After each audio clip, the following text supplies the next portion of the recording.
Un quartier totalement rasé. Des immeubles éventrés, des voitures enchevêtrées. Les frappes iraniennes sur la ville côtière de Batiam ont été extrêmement violentes.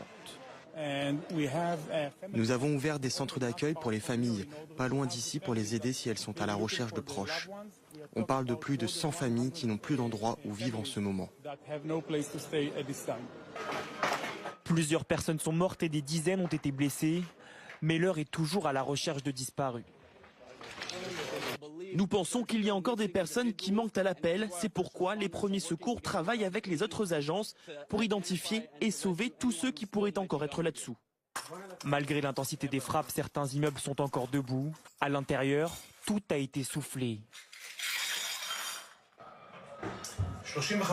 Pourquoi?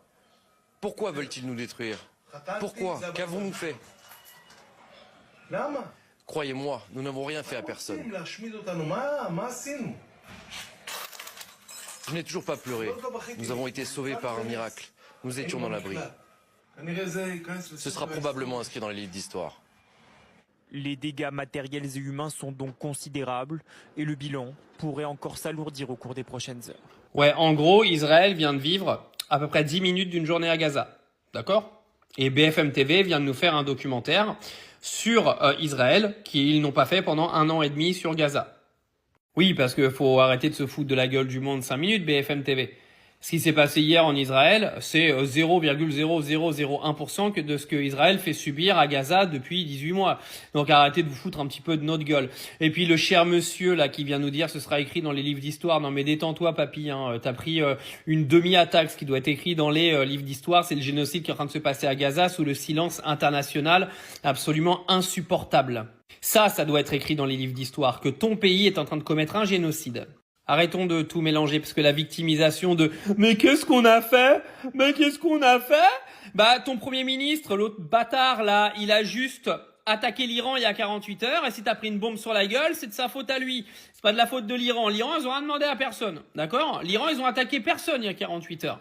Les gens qui ont attaqué l'Iran il y a 48 heures, c'est ton premier ministre. Si aujourd'hui t'as plus de maison, c'est ton premier ministre. Alors tu vas t'en prendre à lui. C'est de sa faute à lui aujourd'hui s'il y a un génocide en Palestine. Alors apparemment vous êtes plein à valider ce qu'il fait. Donc si vous validez ce que fait Netanyahou, je suis désolé mais vous allez vous manger un karma. Et si vous êtes contre ce qu'il fait et que vous vous faites bombarder aujourd'hui, bah à vous de le foutre dehors. Mais venir dire on n'a rien fait, on est le peuple victime, on est les victimes. Arrêtez de vous foutre de la gueule du monde. Je le répète, les faits sont assez simples. Il y a 48 heures, des avions israéliens ont bombardé les zones d'uranium et les zones nucléaires iraniennes. D'accord ? C'est pas l'Iran qui est venu attaquer Tel Aviv il y a 48 heures. C'est Israël.